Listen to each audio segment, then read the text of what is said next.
Hello and welcome to the Tomcast. I'm Tom, president and dictator for life of 515comics.com. Today I'd like to bring back a segment that I like to call Pipe Dreams.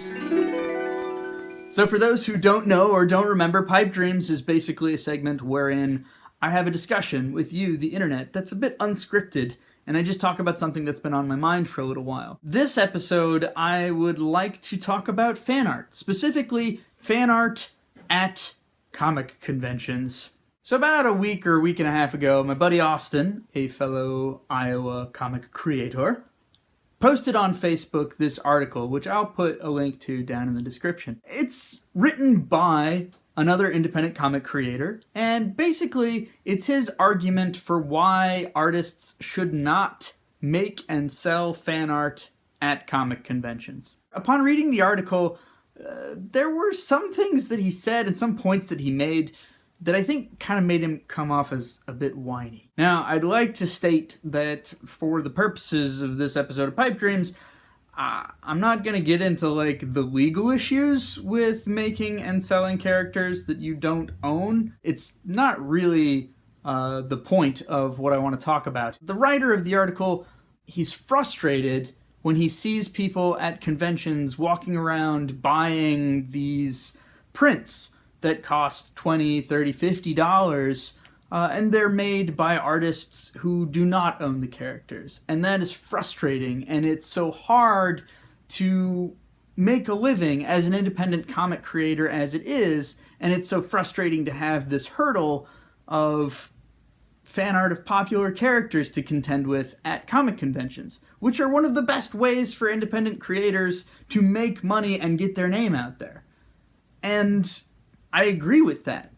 That's true. It's hard and it's frustrating, and I don't like it when I see people wandering around just spending loads of cash on fan art pictures. No matter how awesome they are, it's like, come on, guys, like, there's all this unique content here for you to buy.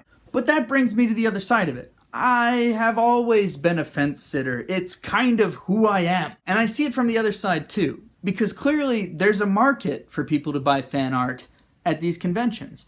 And how could you blame someone for taking advantage of that market? There are people who go to comic conventions to buy this stuff. They like it. They want it. I've come to realize that a lot of people who come to comic conventions are not interested in finding new independent comics to read. They're there because they like things that exist already and want to find things relating to that.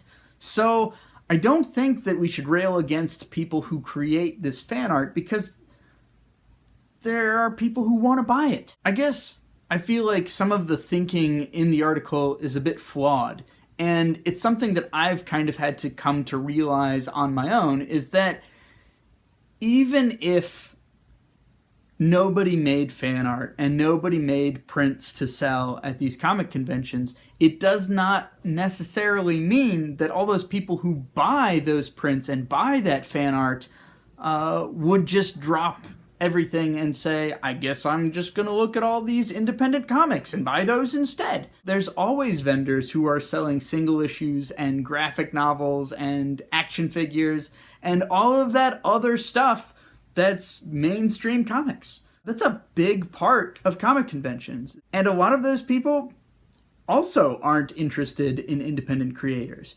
So I just kind of feel like if you cut out that fan art, it's not like suddenly everyone's going to be stopping at your table and deciding that they want to buy stuff. In summary, I don't like it any more than this guy likes it. But I don't think I really want to complain about it, because it's my job to try and reach out to people and get them interested in what I have to offer, regardless of what else is at the show. Now, I agree that it's probably not completely legal to do it, and I guess I don't really like that people do it, but I'm not doing it, and that's all that really matters, because that's all I really have control over. But I'd love to know what you guys think, you, the watchers of the Tomcast. I'd love to know your thoughts. What do you guys think? Do you think that people should sell fan art? Have you been to conventions where there aren't people selling fan art? Did you like that better? Have you bought fan art from people? I have. I own some, you know? I just love to kind of have a discussion with you guys. Let's carry this on in the comments down below, wherever this is posted. And yeah, if you read the article, let me know what you think of that too. Anyway, thanks very much for watching and putting up with my ramblings. You keep your stick on the ice.